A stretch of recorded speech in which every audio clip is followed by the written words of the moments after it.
যোৱাকালি আমাৰ দিছপুৰ থানা 3:15 মানত এটা খবৰ আহিলে য'ত অভিযোগকাৰী আছিলে অশোক দাস তেওঁ এখন সৰু চাহৰ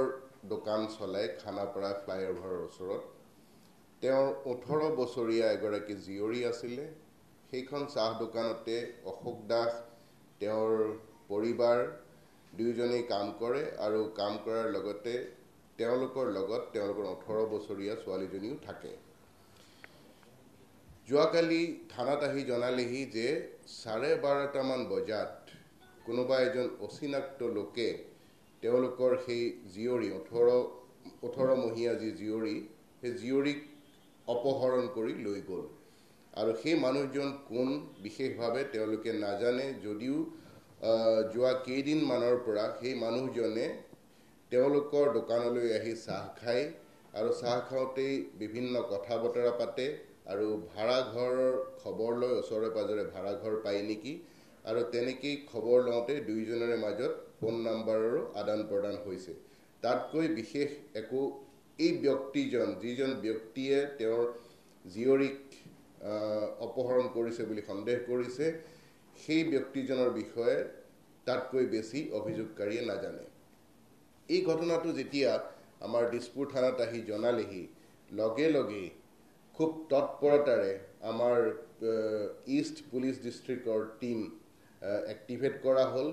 কাৰণ যিহেতু শিশু অপহৰণ কৰা হৈছে আৰু মিডিয়াৰ যোগেদিও আমি খবৰটো পাইছোঁ গতিকে লগে লগে আমাৰ গুৱাহাটী পুলিচৰ ইষ্ট পুলিচ ডিষ্ট্ৰিক্টৰ টিম এক্টিভেট হ'ল আৰু এই অপহৰণ কৰা বুলি সন্দেহ কৰা শিশুটিক উদ্ধাৰ কাৰ্যত তেওঁলোক জড়িত হ'ল যদিও আমি বিশেষভাৱে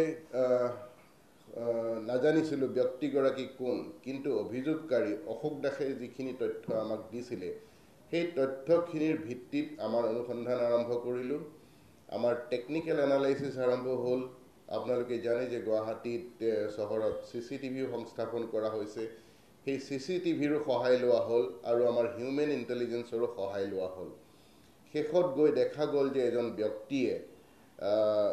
স্কুটি এখনত এই শিশুটি লৈ ফটাশিল আমবাৰীৰ ফাললৈ গৈছে আৰু শেষত আমাৰ পুলিচৰ টীম ফটাশিল আমবাৰীত গৈ উপস্থিত হ'ল তাত তদন্ত অব্যাহত ৰাখিলে যিখিনি তথ্য আমি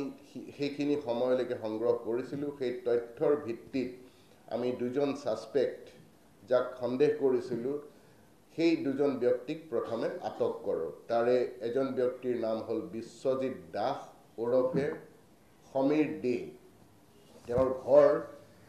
অৰিজিনেলি নগাঁও বটদ্ৰৱাত তাৰপিছত তেওঁলোকে শিফ্ট কৰিছে লামডিঙলৈ আৰু 2022ৰ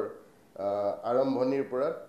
তেওঁ গুৱাহাটীৰ বাসিন্দা হৈছে ইয়াত ফটাশিল আমবাৰীত ভাড়াঘৰত থাকে আৰু দ্বিতীয়গৰাকী যি আমাৰ সন্দেহযুক্ত ব্যক্তি তেওঁক আটক কৰিছিলোঁ তেওঁ হ'ল এই অভিযুক্ত বিশ্বজিৎ দাসৰ পৰিবাৰ সবিতা দে দুয়োগৰাকীক যেতিয়া পুলিচ টিমে আটক কৰিলে স্পট ইণ্টাৰগেশ্যন কৰিলে তেওঁলোকে তেওঁলোকৰ এই যিটো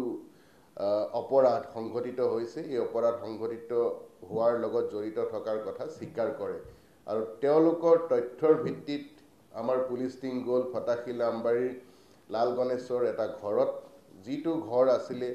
জেলিমন বেগম বুলি এগৰাকী মহিলাৰ সেই ঘৰটো ৰেইড কৰাৰ পিছত তাতে আমি এই অপহৃত শিশুটি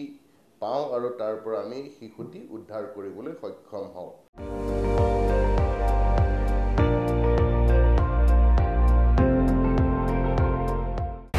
আপুনি চাই আছে ND24 সৰ্বশ্ৰেষ্ঠ নহয় সৰ্বোত্তমৰ দৌৰ